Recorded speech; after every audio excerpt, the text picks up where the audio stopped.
begeben wir uns auf Reisen in bisher ungedachte Dimensionen der Geschichte der Menschen und der Götter. Willkommen bei Ex Mystica.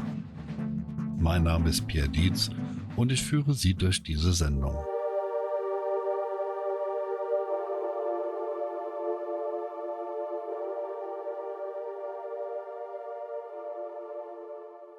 In dieser Folge werfen wir einen Blick auf die Landebahnen von Karnak.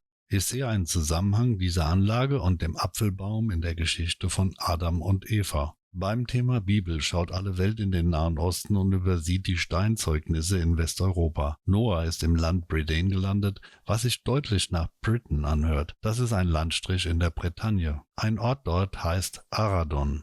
Das liegt sprachlich dicht an Ararat. Am Fuß dieser Anhöhe erstreckt sich der Golf von Morbihan.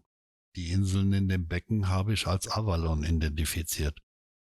Bis vor 1500 Jahren ist zwischen La Morbardenne und Arzon eine Landbrücke gewesen, weshalb bei Flut die Wiesen überschwemmt worden sind.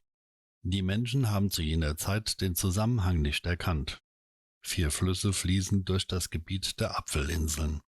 Diese sind teilweise weiterhin vorhanden, wenngleich in verkürzter Form, wie der Crac und der Auray. Der Lisieux und der Plessis sind versandet bzw. im Golf von Morbihan untergegangen. Die Menschen des Altertums haben den Garten Eden aus Unwissenheit in Persien verortet und die Flüsse den dortigen Gegebenheiten angepasst. Der Plessis ist in den Euphrat und der Lisieux in den Tigris umgedichtet worden. Aus diesem Grund sind die 4 Wasserläufe der Bibel im Orient nicht nachzuweisen. Aval ist das keltische Wort für Apfel. Auf den Apfelinseln bei Van haben die Schöpfer Pflanzen aus der Welt von vor der Sintflut an die neuen Bedingungen der Erde angepasst. Darunter den Apfelstrauch aus Kasachstan, aus dem eine Baumart gezogen wurde. Im Paradies sei Schweinefleisch ständig nachgewachsen, sagt die Legende. Ein Hinweis auf den Beginn der Schweinezucht in dieser Gegend. Auf Avalon, den Inseln der Glückseligkeit und der ganzjährigen Früchte tragenden Bäume, stehen die Bauwerke der Götter. Der Cairn de Petit-Mont ist meiner Vermutung zufolge das Labor für gentechnische Versuche gewesen. Im Cairn de Gavrini war die Geburtsstation untergebracht. In diesem Haus haben die Göttinnen den neuen Menschen entbunden, der zur Zeugung eigenen Nachwuchs nicht in der Lage war, bis Enki die DNA angepasst hat. In dem Apfel war ein Narkosemittel, um bei Adam den Eingriff vorzunehmen. Eva hat Kinder zur Welt gebracht und ihre Nachfahren, die Kelten, sind von den Engeln vertrieben worden. Diese haben den Apfelbaum als Galade nach Hessen und in die Türkei getragen. Der Sidre galt als heiliger Zaubertrank und viele Jahre ist die Kraft des Apfels als Geheimnis gehütet worden. Im benachbarten Gallien ist die Pflanze unbekannt geblieben, bis die Römer veränderte Sorten aus dem Orient mitgebracht haben. Ein übersehenes Detail sind nach meinen Erkenntnissen die Hinkelsteine von Karnak. Vor ihrer Freilegung waren diese von Erde umgeben. Diese haben die Lande- und Startbahnen, die zur damaligen Zeit exakt an der Ost-West-Achse ausgerichtet waren, stabilisiert. Deutlich ist in Richtung Westen eine Erhöhung zu erkennen, die beim Abflug einen Schwung himmelwärts gegeben oder beim Landen eine zusätzliche Verzögerung geboten hat. Das Gelände war sumpfig mit weichen Böden. Um die Flugbahn zu stabilisieren und den Druck der Fluggeräte abzufedern, haben die Erbauer Steinquader verbaut. Später haben sich die Bewohner dort für den Bau ihrer Häuser bedient und die ursprünglichen Formen zerstört.